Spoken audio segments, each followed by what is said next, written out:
여러분, 맥주감사 주일인데요. 오늘도 감사로 예배하는 우리 모두에게 다시금 축복합니다. 하나님의 평강과 은혜와 축복이 있기를 예수님의 이름으로 축원합니다. 우리 그리스도인들이 하는 감사와 세상 사람들이 하는 감사는 어떤 차이가 있어야 하는 것일까? 예를 들면 저 사람은 전세에 살고 있지만 나는 자가에 살고 있어서, 내 집에 살고 있어서 감사합니다. 저 사람은 24평에 살고 있지만 나는 40평에 살고 있어서 정말 감사합니다. 여러분들 어떠세요?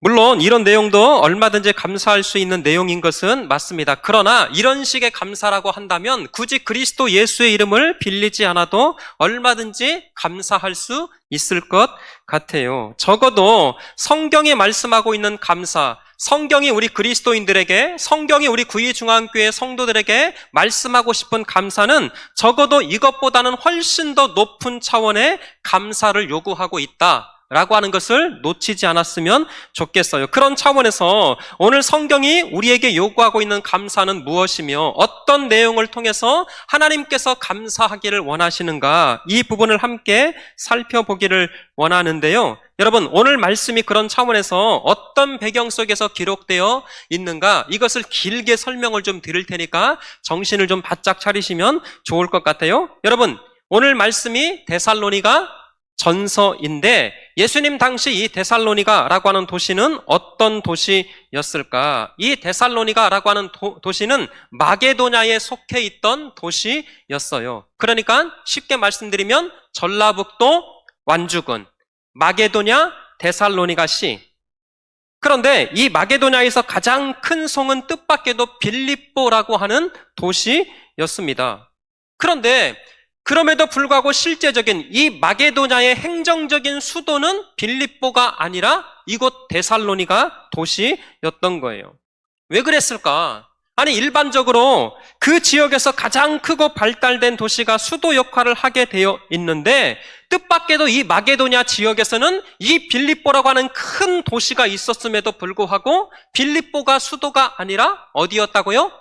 이 데살로니가가 수도 역할을 맡고 있었어요. 여기에는 중요한 몇 가지 이유가 있었는데 그 중에서도 가장 큰 이유가 바로 이런 것이었습니다. 여러분, 이 데살로니가 도시는 뜻밖에도 로마라고 하는 이 도시, 로마라고 하는 이 제국 앞에 자발적으로 항복하고 자발적으로 이 도시를 갖다 바쳤던 거예요.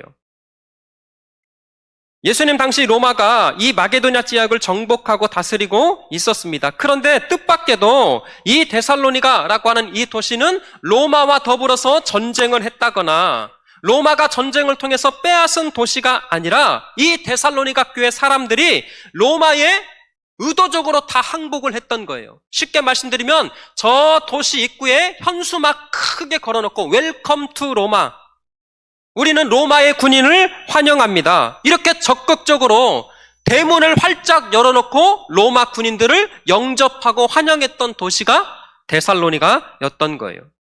여러분, 그렇게 아무런 저항 없이 무혈 입성했고 그래서 로마에 헌당되고 로마에 바쳐졌던 도시가 이 데살로니가였던 거예요. 그러면 사랑하는 성도 여러분, 이 로마의 입장에서는 이 데살로니가 이 사람들이 이쁠까요? 안 이쁠까요?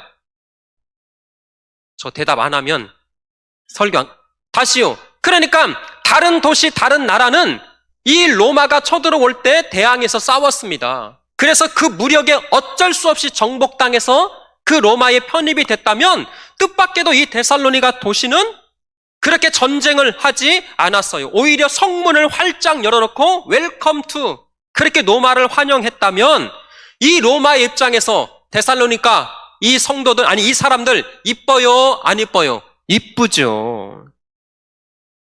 여러분, 그러다 보니까 이 로마 정부 입장에서는 이 도시가 너무 이뻐서 이 데살로니가 도시에 특별한 어마어마한 혜택을 주었습니다.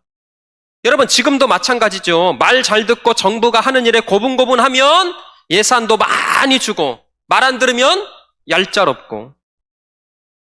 그러니까 데살로니가 이 도시는 로마 정부에서 어마어마한 혜택을 받고 있었습니다. 길이 1차선이다 그러면 야, 예산 투입해서 4차선으로 넓혀줘. 기찻길을 새로 놔요? 그러면 무조건, 어떤 일이 있어도 이 데살로니가 도시는 반드시 KTX역을 설치해주고 누구처럼 일부러 방향을 틀어서라도 그곳에는 무조건 지나가게 만들어주고 그러니까 사랑하는 성도 여러분, 이 데살로니가 이 도시는 바로 이 로마 정부로부터 어마어마한 혜택을 받고 있었던 그런 사람들이었습니다. 그러니까 로마에 충성하는 사람들에게 더 큰 부를, 더 큰 명예를 보장했어요. 그로 말미암아 로마 정부 입장에서는 이 사람들로 하여금 로마의 반기를 들지 않고 끝까지 충성할 수 있도록 그렇게 당근을 주고 먹을 것을 주고 그렇게 로마에 순응하면서 살고 있었던 도시, 그 정서의 성격이 바로 데살로니가 도시였던 거예요. 그러니까 사랑하는 성도 여러분, 지금 이 도시 사람들은 더 성공하기 위해서 저 사람보다 더 높은 자리에 올라가는 것이 모든 인생의 목적이었고 가치관이었습니다.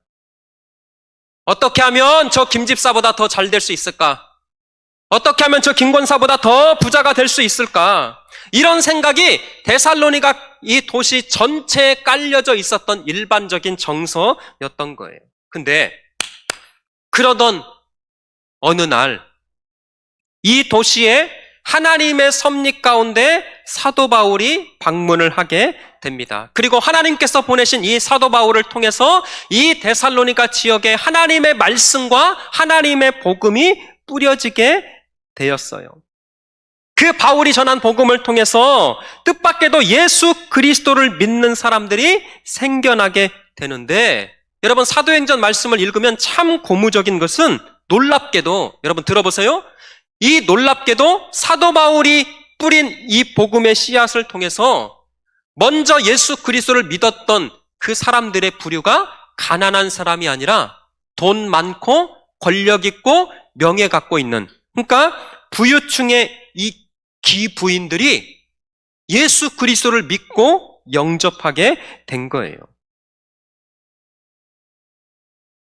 그렇게 부유층들을 시작해서 이 데살로니가 도시에 큰 변화의 바람이 나타나기 시작했습니다. 그러나 사랑하는 성도 여러분, 성령이 역사하시는 곳에는 언제나 누구의 역사도 있던가요? 그렇죠. 악한 마귀 사단의 역사가 있었습니다. 여러분, 인생 살면서 영적인 법칙은 똑같아요. 선줄로 생각한 자는 넘어질까 조심하라. 반드시 하나님께서 주시는 은혜가 있어요. 하나님께서 주시는 평강과 기쁨과 성령의 역사가 임하는 곳에는 어김없이 악한 마귀 사단이 똑같이 역사하기 마련이더라. 다시요. 그렇게 사도 바울이 전했던 이 복음을 통해서 이 데살로니가 이 도시에 특별히 기부인들이 돈 갖고 있는 많은 사람들이 자신들의 삶을 회개하며 그리스도 예수 앞으로 돌아오게 됐어요. 그런데 반대로 한편에서는 이 바울이 전하는 복음에 극렬하게 저항하는 한 세력들이 있었습니다. 특별히 이 데살로니가 교회 지역에 있었던 이 유대인들이 여러분 그 당시에도 깡패가 있었어요? 없었어요? 있었어요.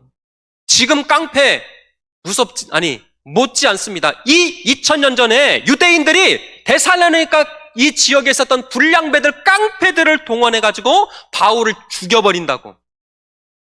그러니까 복음을 전하고 있는 이 사도 바울을 못 살게 구는데요. 이 도시에서 쫓아내고 심지어는 바울을 죽이기 위해서 깡패들까지 동원을 했습니다. 그러니까 사도 바울이 더 이상 이 데살로니가 교회, 이 데살로니가에 머무를 수가 없었습니다. 간신히 형제들의 도움을 받아서 데살로니가 교회에서, 이 데살로니가 도시에서 피하여 어디로 도망갔냐면, 여러분 들어보셨을 거예요. 베레아. 들어보셨죠? 그곳으로 도망을 쳤습니다. 피신을 한 거예요. 근데 그러니까 쉽게 말하면 구이 지역에서 열심히 복음을 전하고 있는데 불량배들이 죽여버리겠다고. 그러니까 어쩔 수 없이 저 임실로 피난을 간 거예요. 그런데 이 깡패 불량배들이 베레아까지 찾아왔네요? 바울 죽여버리겠다고? 그러니까 이번에는 베레아에서 또다시 피하여 어디로 도망했냐면 그리스에서 가장 큰 도시, 맞추시는 분 복 있을지어다. 혹시 아자로 시작해요?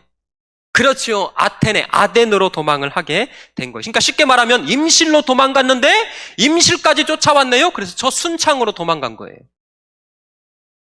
그러면 이제 조금 안전하겠지? 여기까지는 쫓아오지 못하겠지? 아이고!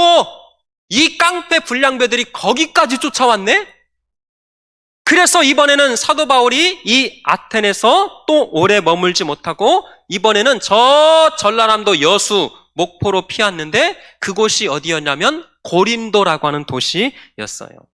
그러니까 다시 사랑하는 성도 여러분, 베살로니가에서 복음을 전했는데 베레아로 도망갔어요. 베레아에서 아덴으로, 또 아덴에서 이제는 어디까지요?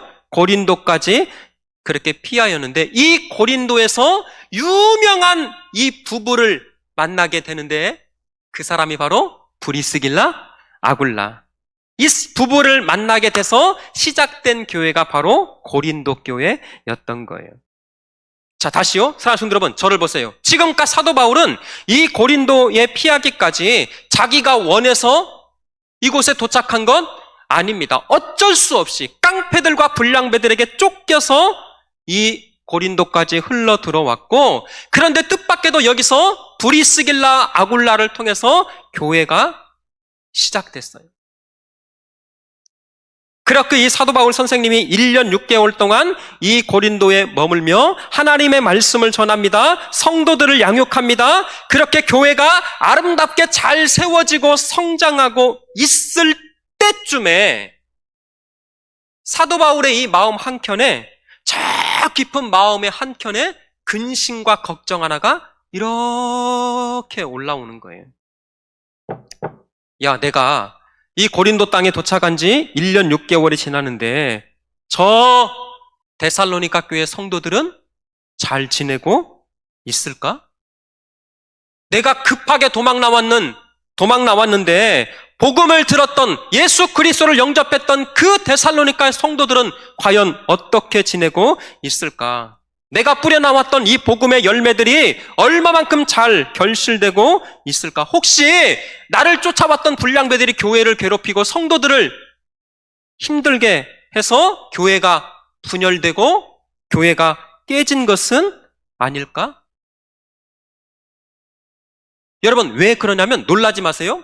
사도 바울 선생님이 이 데살로니가 교회에 머물면서 하나님의 말씀, 예수의 복음을 증거했던 시간이 3년? 석 달? 아니요. 불과 3주에 불과했어요. 몇 주요? 3주. 그렇다면 이 사도 바울 입장에서 걱정이 될까요? 안 될까요? 걱정되지요. 혹시 나를 죽이려고 했던 저 불량배들, 저 유대인들이 교회 안에 성도들을 괴롭히고 핍박하는 것은 아닌가? 그렇게 별별 복잡한 생각으로 사도 바울 마음 가운데 가득했을 그때 이대로는 안 되겠다. 사도 바울이 가장 믿음직한 이 제자 한 사람, 이 디모데를 불러서 데살로니가 교회로 파송을 합니다. 디모데야, 너 빨리 가서 내가 지금 떠나온 이후 이 데살로니가 교회가 어떻게 됐는지, 김집사, 김장로, 김권사 정말 신앙생활 잘 하고 있는지, 예배 안 드리고, 아니 그렇게 도망 다니고 있는 건 아닌가, 코로나라고 핑계대고 그렇게 예배 빠지고 있는 거 아닌지, 디모데야 너 빨리 데살로니가 교회 가서 한번 살펴보고 오너라. 그렇게 디모데를 데살로니가 교회로 보냈습니다. 그런데 기다려도 안 와요. 그래서 또 기다렸더니 그때 마침 디모데가 돌아와서 보고하기를, 선생님, 너무나 기쁜 소식이 있습니다. 놀랍게도 이 데살로니가 교회 성도들이 선생님께서 전했던 그 복음을 가슴에 품고 누구보다도 뜨겁게, 그 염려했던 그 김권사, 뺀질거릴 줄 알았는데 진짜 신앙생활 잘하고 있던데요? 말썽 피우는 성가대 김권사, 김씨 없지요? 아이고, 김명권사님이, 죄송해요, 제가. 어떻게, 너무 신실하게 정말 잘 살고 있던데요? 누구보다도 열심히 기도하고 누구보다도 충성스럽게 교회에서 봉사하고 있고요. 데살로니가의 성도들이 정말 고난 속에서도 하나님의 말씀 붙들고 그렇게 신앙생활하고 있습니다. 이 디모데가 그렇게 돌아와서 사도 바울에게 보고를 했던 거예요. 여러분, 그 소식을 들었던 이 사도 바울의 마음에 기쁨이 있어요, 없어요? 있죠. 기쁨만 있었던 것이 아니라 그 소식을 들었던 사도 바울이 하나님 앞에 감사를 드리며, 다시요? 지금 사도 바울이 그 소식을 듣고 기쁨이 넘쳤어요. 그리고 하나님 앞에 감사하며 이 성도들을 향해서 위로의 편지, 격려의 편지를 보내게 됐는데, 그것이 바로 오늘 우리가 본문에 읽었던 데살로니가 전서였던 거예요.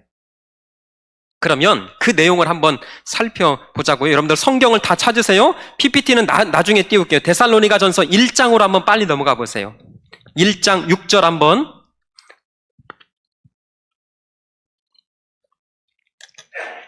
자, 이제 PPT 띄워주세요. 데살로니가 전서 1장 6절. 없으신 분은 화면을 보시고 있으신 분은 성경을 자 읽습니다. 자, 다 같이 시작. 또 너희가 성령의 기쁨으로 말씀을 받아 주를 본받는 자가 되었으니 7절까지. 그러므로 너희가 마게도냐와 아가야에 있는 모든 믿는 자의 본이 되었느니라. 아멘. 자, 6절 한번 띄워주세요. 자, 여기 보시면 너희는 많은 무엇 가운데서? 환난 가운데서. 아하, 아니나 다를까 사도 바울이 떠난 이후에 이 데살로니가 교회에 엄청난 고난과 환난과 핍박이 있었어요, 없었어요? 있었어요. 그런데 그 고난과 환난 가운데서 성령의 무엇으로? 기쁨. 자, 동그라미를 쳐놓으세요. 말씀을 받아 그리스도 예수를 본받는 자로 살고 있었어요.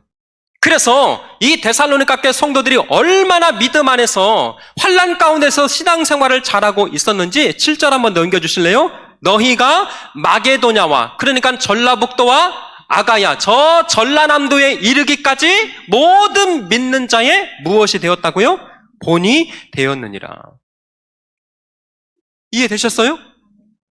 3장 7절에도 보시면 우리가 모든 궁핍과 환난 가운데서 너희 믿음으로 말미암아 너희에게 무엇을 받았노라? 위로를 받았노라. 그러니까 사랑하는 성도 여러분, 이 데살로니가 교회 성도들이 사도 바울이 떠난 이후에 그 환난과 고난과 핍박이 있었어요, 없었어요? 있었습니다. 그럼에도 불구하고 그 상황 속에서도 그리스도 예수를 향한 하나님의 말씀 십자가 복음 붙들고 흔들리지 않고 열심히 붙들고 살아가고 있는 거예요. 자, 그러면 도대체 데살로니가 교회 성도들은 그 신앙의 열매가 어떤 모습이었길래 마게도냐와 아가야에 이르기까지 모든 믿는 자의 본이 되었을까? 그게 2절과 3절이에요. 1장 2절과 3절. 자, 2절 보세요. 우리가 너희 모두로 말미암아 항상 하나님께 뭐하며? 감사. 동그라미를 쳐놓으세요. 이것도 지금 제가 기쁨과 감사 왜 동그라미를 쳐놓으라는 이유가 있어요. 하나님께 감사하며 또 뭐 할 때에? 기도. 여기 기도라고 하는 단어가 또 나오네요. 너희를 기억하면. 자, 왜 제가 동그라미를 치냐면 여러분, 우리가 읽었던 말씀 항상 기뻐하라, 쉬지 말고 기도하라, 범사에 감사하라. 지금 1장에서 이미 다 이 단어를 사용하고 있어요. 자, 3절 한번 띄워주실래요? 3절. 이 데살로니가 교회 성도들의 믿음이 무엇이었는가? 자, 한번 3절 읽어주실래요, 여러분들? 자, 시작. 너희의 믿음의 역사와 사랑의 수고와 우리 주 예수 그리스도에 대한 소망의 인내를 우리 하나님 아버지 앞에서 끊임없이 기억하라. 아멘. 아하. 뜻밖에도 이 데살로니가 교회 성도들의 신앙의 삶이 무엇으로 나타났는가 봤더니 믿음의 역사, 사랑의 수고, 그 다음에 그리스도에 대한 소망의 인내. 믿음, 소망, 사랑. 그러니까 데살로니가 교회 성도들은 완벽한 신앙생활의 균형을 가지고 누구보다도 환난 속에서 그리스도 예수를 향한 믿음의 고백을 놓지 않고 있었어요. 자, 그러면 사랑하는 성도 여러분, 한번 생각해 보자고요. 이런 상황에서 쉽게 하나님의 말씀을 붙들고 믿음으로 온전하게 서는 것이 과연 쉬웠겠는가? 왜냐하면 자신에게 복음을 전해줬던 목사님은, 담임 목사는 어쩔 수 없이 피하고 도망했습니다. 어디로 갔는지도 몰라요. 더군다나 이 데살로니가 교회 성도들이 하나님의 말씀을 고작 듣고 배웠던 시간은 3년, 석 달이 아니라 몇 주요?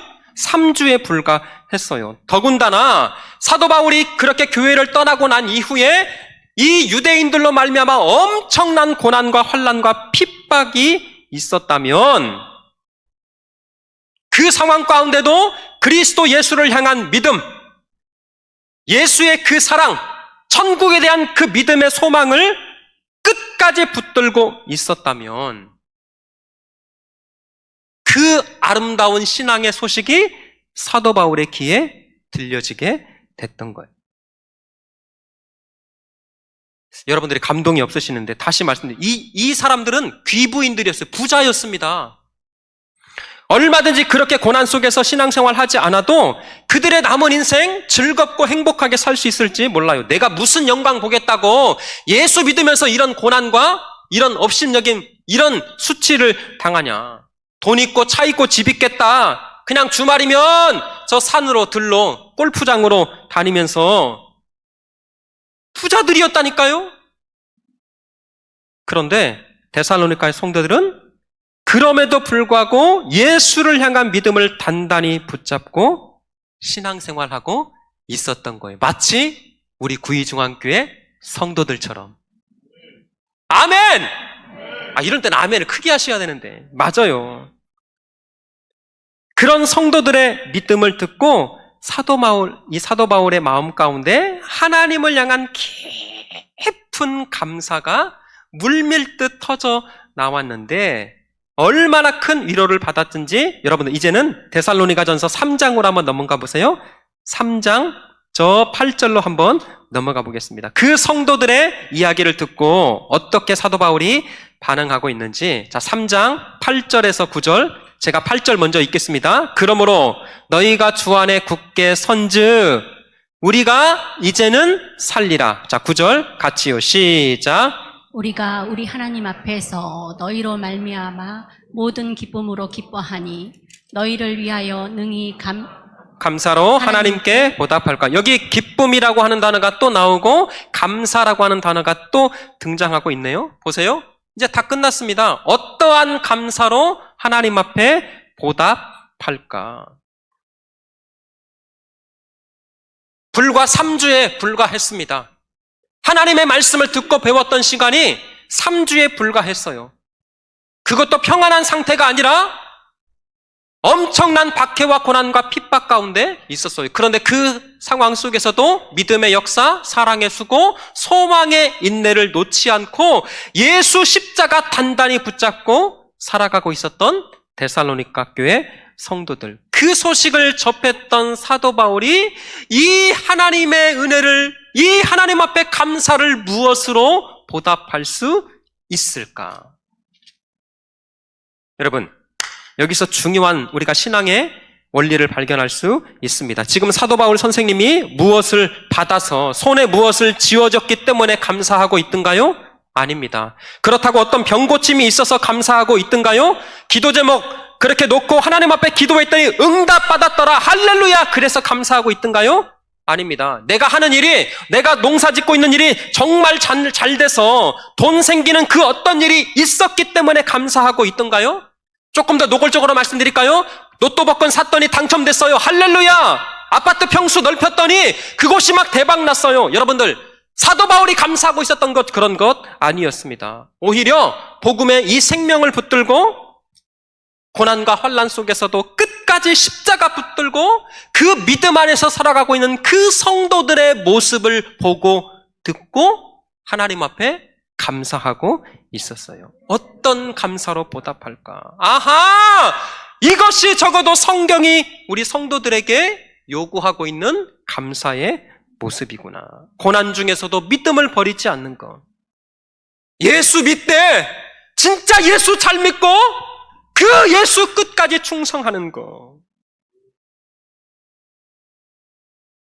다시 말씀드려서 바울의 감사는 오직 하나님, 오직 예수, 그 은혜로 살아가는 모든 것이 감사했던 거예요. 아멘이십니까? 이제 다 왔어요. 그러면서 마지막 결론처럼 성도들을 향해서 가장 아끼고 아꼈던 한 가지 말씀을 부탁하는데 그것이 오늘 우리가 읽었던 그 유명한 말씀이에요. 항상 기뻐하라, 쉬지 말고 기도하라, 범사에 감사하라. 다시요? 그냥 이 말씀이 듣기 좋은 성도들, 야 너희들 기뻐해, 감사해, 이거 아니었어요. 여전히 예수 때문에 고난과 핍박과 환난이 있지만 그 속에서도 믿음의 역사, 사랑의 수고, 소망의 인내를 붙들고 있는 그 성도들을 향해서 아니 얘들아 잘했어, 아이고 이렇게 해도 모자랄 판에 오히려 더 항상 뭐하라? 기뻐하라, 쉬지 말고 기도하라, 범사에 감사하라. 여러분, 뜻밖에도 이 말씀이 모두 명령형으로 기록되어 있어요. 이제 결론으로 이것을 말씀드리고 마치려고 하는데요. 이 범사라고 하는 말이 그러면 도대체 무엇일까? 영어로는 all, everything 이렇게 되어 있더라고요. 여러분, 사실 이 단어가 어떻게 설명을 할지를 잘 모르겠어요. 그래서 제가 예와 두 개를 하고 마치려고 그러는데요. 실제적으로 있었던 사건입니다. 어느 기도 많이 하는 권사님이 계셨어요. 이 권사님의 자녀들 중에는 목사님도 계시고 장로님도 계시고 권사님들도 또 그 자녀 손들이 무엇보다 믿음 안에서 신앙생활을 너무나 잘하고 있는 거예요. 옛날에는 60만 넘어도 오래 살았다고 그러잖아요. 환갑잔치가 있었잖아요. 저 어렸을 때만 해도 진짜 있었거든요. 그러던 어느 날 이 권사님이 87살이 되던 해에 자리에 슬그머니 누우시더래요. 그래서 자녀들이 급하게 다 달려와서 이제 우리 어머님이 천국에 가시려나 보다 그렇게 생각하며 이 어머님을 위로하고 이제 환송식을 가지는데 어머니가 갑자기 힘없이 눈을 살짝 뜨시더니 얘들아 수선 피지 말아라. 나 안 죽는다. 그러는 거예요. 나 일어날 거다. 가서 너희들 일해라. 아 진짜 그러시더니 며칠 조금 앓으시더니 이 권사님이 자리에서 일어나신 거예요. 그래서 자녀들이 다 안심하고 집으로 돌아갔습니다. 그러다가 한 2년쯤 지나서 예전처럼 또 슬그머니 자리에 누우시더래요. 그래서 이번에는 자녀들이 학습 효과가 있기 때문에 아이고 우리 엄마 안 죽어 그랬대요. 이번에도 거뜬히 일어나실 거야. 그래서 별 연락도 안 했는데 오히려 이번에는 권사님이 자녀들을 다 부르시더래요. 다 너희들 와라. 어머니 걱정하지 마세요. 금방 일어나실 거예요. 그랬더니 이 권사님이 아니다. 이번에는 아니다. 내가 곧 하나님의 나라에 갈 것 같다. 내가 가기 전에 너희들에게 꼭 남겨줄 것이 있다. 그랬더니 이 자녀들이 눈이 동그래져가지고 통장이 나오나? 어디 땅 문서 이제 나오나? 하고 솔깃하고 경청하고 있는데 숨을 내쉬며 권사님 하시는 말씀이 하나님 감사합니다. 그렇게 눈을 감으시더래요. 그러면서 다시 눈을 뜨시면서 다시 한번 숨을 들이쉬고 이 둘이 내쉬면서 하나님 모든 것이 하나님의 은혜입니다. 하나님 감사합니다. 그렇게 말씀하신 후에 정말로 돌아가셨어요. 여러분 이 한마디가 자녀들에게 깊은 울림과 충격이 되었다고 그럽니다. 왜냐하면 자녀들이 이 권사님의 마지막 순간에 하셨던 이 짧은 한마디가 그들의 신앙의 유산이 되었던 거예요. 왜 그런지 잘 들어보세요. 이 권사님이 90평생을 살 동안 고난이 없었을까요? 그 처녀 시절에 그 당시 예수 믿는다라고 하는 그 이유 때문에 소방 맞은 거 있었을까요? 없었을까요? 있었죠. 성경책 불태워버리고 남편에게 신앙생활 하지 않는 남편에게 죽사게 두드러 맞고 머리카락이 다 뽑힐 정도였대요. 6.25 동란을 겪으면서 일제강점기 속에서 못 먹는 50년대, 60년대 그 70년동에 그 시간에 그 딸려진 자식 새끼들 어떻게 해서든 먹여 살리려고 안 해본 장사가 없어요. 그런데 그 고난의 모든 순간이 왜 권사님의 마음 가운데 없었을까요? 그런데 뜻밖에도 이 권사님은 하나님, 그 모든 것이 하나님의 은혜입니다. 하나님, 감사합니다. 이게 범사라고 하는 말이었어요. 사랑하는 성도 여러분, 하나님께서 지금 이 순간 여러분들을 부르시면 여러분들은 어떤 마지막 고백을 하시겠습니까? 뜻밖에도 이 감사라고 하는 이 단어가 유카리스오, 이 단어가 2000년 전에는요, 여러분 뜻밖에도 성찬시계 때만 사용됐던 단어였어요. 그러니까 감사라고 하는 말은 그리스도 예수의 죽으심과 연관이 되어 있는 단어였습니다. 아하, 성도의 감사는 세상적이고 물질적이고 어떤 응답과 어떤 결과적인 현상에 감사하는 것이 아니라 나를 사랑해서 이 땅 가운데 오신 그 예수만 생각하면 비록 없어도 괜찮아요, 못 먹어도 괜찮아요, 그것 때문에 내 감사의 조건이 있고 없고가 아니라 예수만 생각하면 하나님 감사합니다. 내가 죽어야 할 자리에서 예수님께서 죽으셨습니다. 내가 조롱당하고 멸시당하고 내가 피 흘려야 할 그 자리에서 하늘 보좌를 버리시고 이 땅에 오신 예수가 죽으셨어요. 하나님 감사합니다.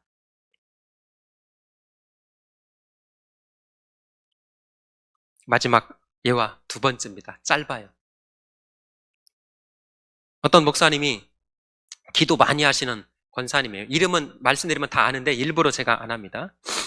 이 목사님이 기도를 진짜 새벽 예배 끝나고 나면 이제 기도를 오랫동안 하시는데 저도 그런 게 있거든요. 저보다 누군가가 빨리 오면 새벽 예배 때 그게 저는 막 경쟁의식이 생겨요. 그래서 그 사람보다 빨리 와버리거든요.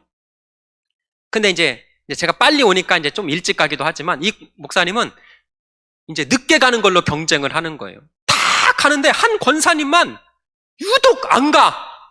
그래가지고 그냥 기도가 다 끝났는데도 이제 그냥 발 막 저리는데 막 침 묻혀가면서 기다리는 거예요. 그 도대체 이 권사님은 계속 늦게 가는 거예요.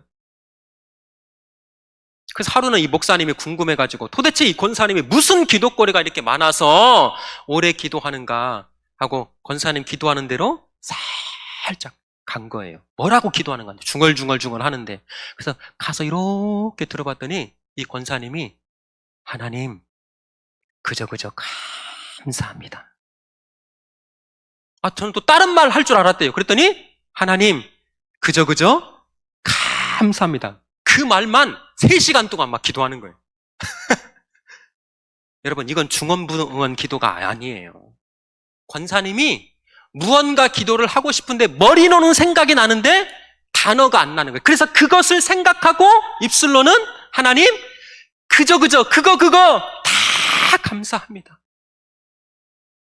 하나님 이 평생에 나를 여기까지 세워주신 것 그거 그저 감사합니다. 오늘 설교 제목이 그래서 그저 감사합니다. 사랑하는 성도 여러분, 우리 천국 가는 그날까지 그 예수님 때문에 그저 감사합니다. 이 믿음의 고백 붙들고 승리하시기를 예수님의 이름으로 축원합니다. 여러분 이 찬양을 함께 기뻐하면서